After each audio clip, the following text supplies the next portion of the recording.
Pelantikan Kepala Suku Besar Malamoy, Papua Barat mengedepankan legalitas hukum adat untuk meyakinkan semua pihak terhadap kewenangan mutlak mengambil keputusan berdasarkan tatanan budaya adat terhadap setiap kepentingan lembaga dan mendukung pembangunan daerah. Karenanya, Kepala Bapeda Papua Barat dalam pelantikan Kepala Suku Besar Moi hari Sabtu 29 Januari di Ruang Serbaguna Yonif Rider 762 Vira Yudasati berharap bisa mendapat perhatian serius pemerintah daerah mengatasi masalah tata ruang wilayah sebagaimana dilaporkan dalam daerah membangun berikut ini.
Prosesi adat yang dilakukan untuk mengukuhkan Kepala Suku Besar Malamoy, Papua Barat yang dihadiri berbagai suku memperlihatkan kalau tradisi yang telah berjalan turun-temurun masih tetap hidup dalam tatanan berbangsa dan bernegara.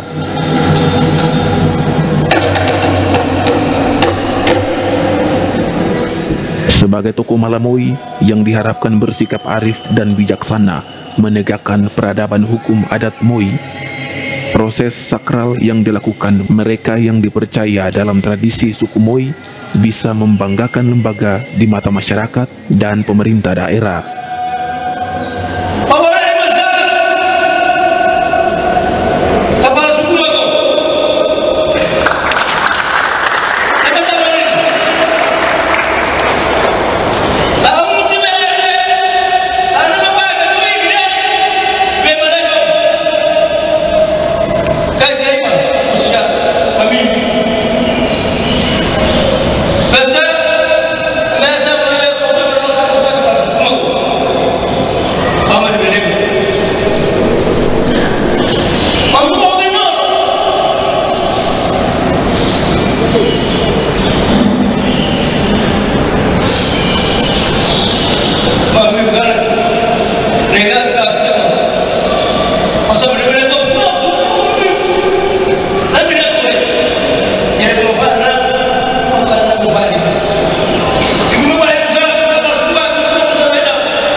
memperkuat pengakuan orang Moi di mata masyarakat, disampaikan pernyataan dukungan kepada Gubernur Domingus Mandacan untuk maju kembali di Pilkada Gubernur 2024 karena telah menempatkan orang Moi dalam struktur pemerintahannya.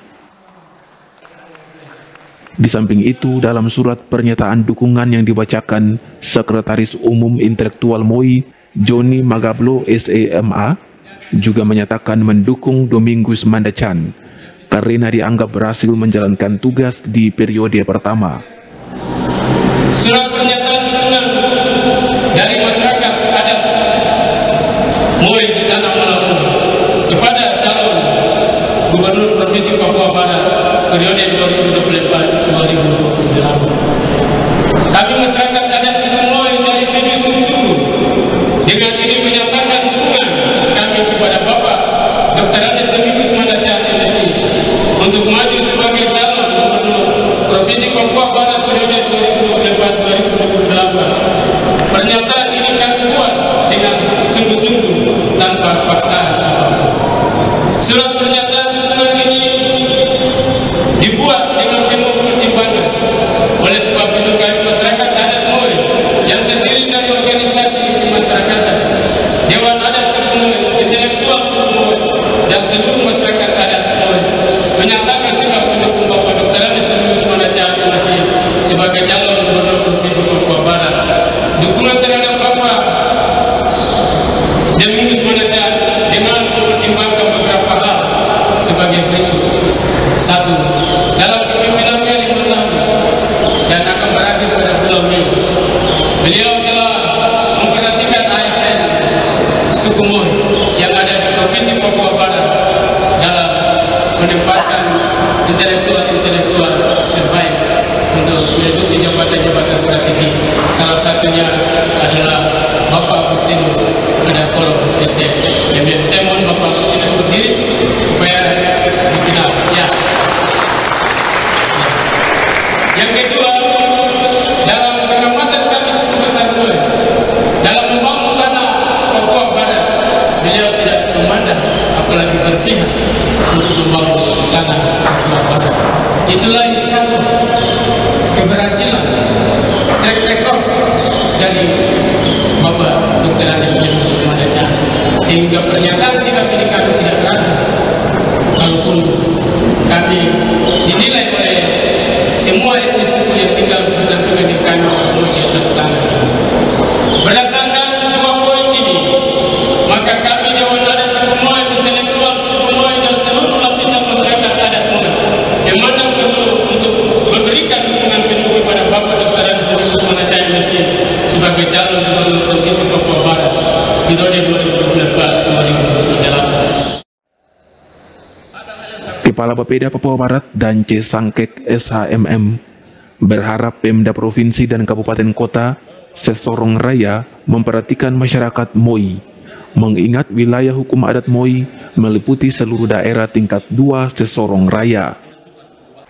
Pengukuhan yang mencerminkan kekuatan peradaban hukum adat Moi diharapkan menjadi contoh bagi komunitas masyarakat adat yang lain, mengingat eksistensinya mulai tergerus akibat hidup berbaur dengan pendatang. Dan Moi hari ini menampilkan diri mereka terus syarat untuk menyatakan itu. Nah, kalau itu berarti hal yang fenomena yang terjadi hari ini melanda seluruh komunitas kita, baik nasional Nusantara, tapi juga orang Papua, orang asli Papua adalah lembaga-lembaga adat ini hadir dalam tujuan-tujuan yang tidak jelas. Jadi saya kasih tahu bias atau tujuan-tujuan yang menjadi akomodasi, menjadi sarana bagi kepentingan-kepentingan sesaat. Itu sering terjadi hari ini. Ada isu Papua Barat hari ini, ada 24 tahun 2024 itu ada DPR, ada gubernur, ada bupati, ada partai-partai baru yang muncul, lalu politik polarisasi itu menjebak suku-suku, bangkit lalu membentuk wadah-wadah, lalu selesai. Tapi hari ini orang Moi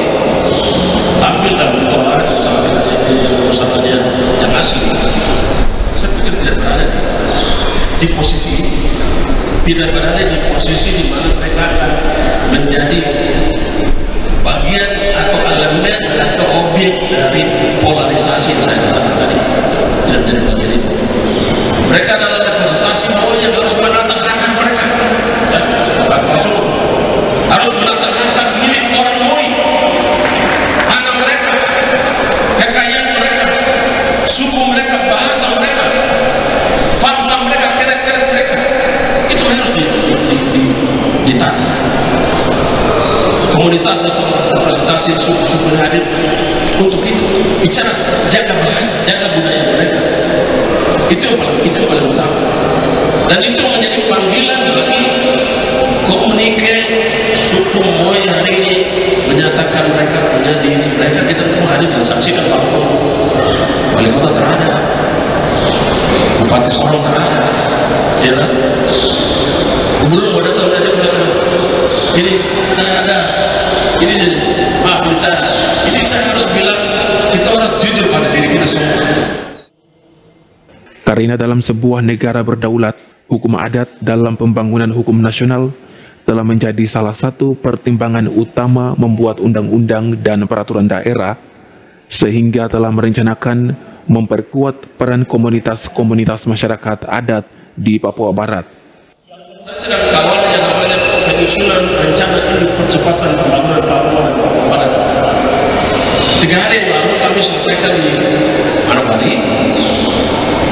Konsep yang disusun oleh Bappenas itu kami bicara, masuk akal, sudah 2 hari.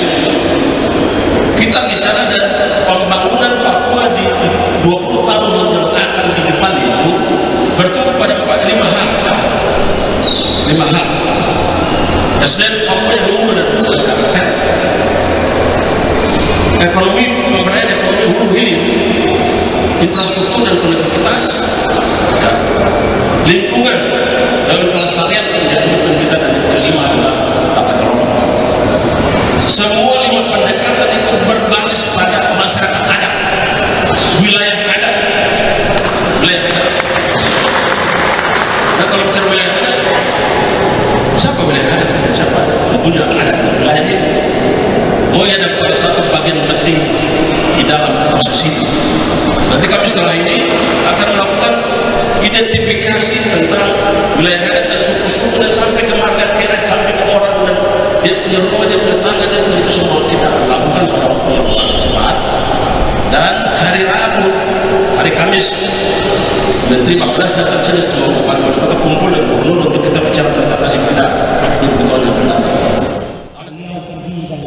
Sebelumnya, Ketua Panitia Pelantikan Septinus Lobat SH-MPA melaporkan pelaksanaan pengukuhan Kepala Suku Besar Malamoi Papua Barat berdasarkan putusan sidang adat di Kelaili 8 Mei 2020 dan yang dipersyaratkan pemerintah. Kepala suku adalah seorang yang memegang kepemimpinan tertinggi dalam sebuah atau dalam kehidupan bermasyarakat, yang ditunjuk dan dipercaya menjadi pemimpin besar. Bapak Ibu, sejak kemerdekaan Republik Indonesia sampai dengan hari ini, suku besar Malamoi belum ada seorang kepala suku yang mewakili suku ini.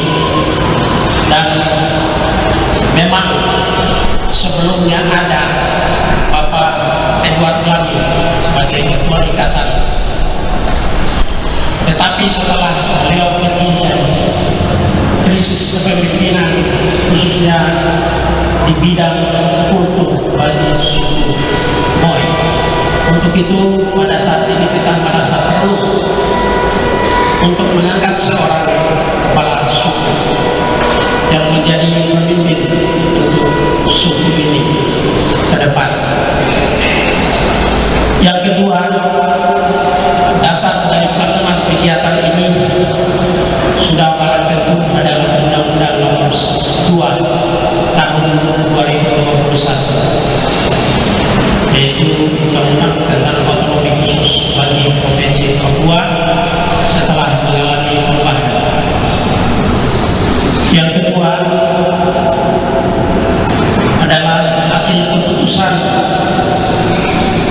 musyawarah adat 34 orang tua-tua adat di Kampung Melaini tanggal 18 April 2020. Yang ketiga, keputusan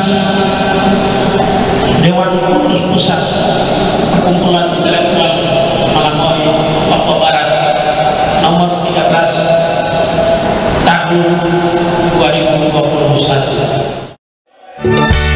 Bau Malagu, pasang mini, Kuya Bobo, Bau Malagu. Semoga Malamoy ke depan semakin diakui keberadaannya oleh masyarakat karena terus diperkuat perannya oleh pemerintah.